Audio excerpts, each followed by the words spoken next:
இன்னைக்கு நம்ம பார்க்க போகிற topic tenses. There are 12 tenses in English. அது என்னென்னன்றதை பார்க்கலாம். Present tense, past tense, future tense, present continuous, past continuous, future continuous, present perfect, past perfect, future perfect, present perfect continuous, past perfect continuous and future perfect continuous. இப்போ ஒவ்வொரு டென்ஸும் எந்த சுச்சுவேஷனில் use பண்ணணுன்றதை பார்க்கலாம். First one present tense. I eat biryani. So இப்போ ஒரு செயலை இப்போ தான் தொடங்க போகிறீங்க, இப்போ தான் சாப்பிட போகிறீங்க, you are about to start a work. அந்த இடத்துல தான் நீங்கள் ப்ரெசன்ட் டென்ஸ் யூஸ் பண்ணணும். ஸோ நீங்கள் ஒரு செயலை அப்போ தான் இமீடியட்டாக ஸ்டார்ட் பண்ண போகிறீங்க, அப்போ யாராவது என்ன பண்ணுறீங்க, வாட் ஆர் யூ டூயிங் அப்படின்னு கேட்கும்போது நீங்கள் இந்த ப்ரெசன்ட் டென்ஸ் தான் யூஸ் பண்ணணும். I eat biryani, I draw a picture. இப்போ next past tense. I went to temple yesterday. நான் நேற்று கோவிலுக்கு சென்றேன். நேற்று இப்போ ரீசண்டாக முடிஞ்ச சில விஷயங்களை சொல்கிறதுக்கு நீங்கள் பாஸ்ட் டென்ஸ் யூஸ் பண்ணணும். நேற்று, போன வாரம், போன மாதம், லாஸ்ட் வீக், லாஸ்ட் மந்த். இப்போ ஃபார் எக்ஸாம்பிள், நான் சின்ன வயசில் இந்த கோவிலுக்கு போயிருக்கேன், இல்லை சில வருஷங்களுக்கு முன்னாடி நான் இங்கே போயிருக்கேன் அப்படின்னு நீங்கள் சொல்லும்போது பாஸ்ட் டென்ஸ் பயன்படுத்தக்கூடாது. அதுக்கு என்ன டென்ஸ்ன்றதை இனி வரையில் பார்க்கலாம். Next one future tense. ஃப்யூச்சர்னாலே இனிமேல் நடக்க போகிற ஒரு விஷயம். I will do homework. நான் வீட்டு பாடம் எழுதுவேன்.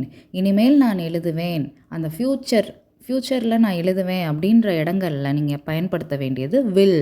ஐ will do homework. Next one present continuous. I am drawing a picture. நான் படம் வரைந்து கொண்டிருக்கிறேன். இப்போ நம்ம ப்ரெசன்ட் டென்ஸ் பார்த்தோம். அது என்னென்னா, ஒரு செயலை தொடங்க முன்னாடி you are about to start a work, இமீடியட்டாக நீங்கள் ஸ்டார்ட் பண்ண போகிறீங்க அப்படின்னா ப்ரெசன்ட் டென்ஸ் யூஸ் பண்ணணும். பட் நீங்கள் ஸ்டார்ட் பண்ணி அந்த செயலை செய்து கொண்டிருக்கையில் நீங்கள் பயன்படுத்த வேண்டிய டென்ஸ் ப்ரெசன்ட் கண்டினியூஸ். ஐ ஆம் ட்ராயிங் அ பிக்சர். நான் படம் வரைந்து கொண்டிருக்கிறேன். இந்த கண்டினியூஸ் டென்சஸ் எல்லாத்துலேயுமே ப்ரெசண்ட்டாக இருக்கட்டும், பாஸ்ட்டாக இருக்கட்டும், ஃப்யூச்சராக இருக்கட்டும், இந்த ஐஎன்ஜி ஃபார்ம் வேர்போடு சேர்ந்து வரும். Draw plus ING, drawing, walking, running. So கண்டினியூஸில் ஐஎன்ஜி ஃபார்ம் கம்பல்சரியாக இருக்கணும். Next one past continuous. I was going to temple yesterday. நேற்று நான் கோவிலுக்கு சென்று கொண்டிருந்தேன். இது நீங்கள் எப்போ யூஸ் பண்ணணும்னா, இப்போ யாராவது நேற்று எங்கள் வீட்டுக்கு வந்திருக்கலாமே, இல்லை நம்ம ஷாப்பிங் போயிருக்கலாமே அப்படின்னு யாராவது கேட்குறாங்கன்னா, நான் நேற்று இந்த நேரத்தில் நான் கோவிலுக்கு சென்று கொண்டிருந்தேன். ஸோ இந்த மாதிரி இடங்களில் நீங்கள் நான் நேற்று அங்கே போய்கிட்டு இருந்தேன், நேற்று நான் எழுதிக்கிட்டு இருந்தேன், நேற்று நான் எக்ஸாமுக்கு போய்கிட்டு இருந்தேன் அப்படின்றத நீங்கள் சொல்கிற இடங்களில் யூஸ் பண்ண வேண்டியது தான் past continuous. Next one future continuous. I will be doing homework. நான் வீட்டு பாடம் செய்து கொண்டிருப்பேன்.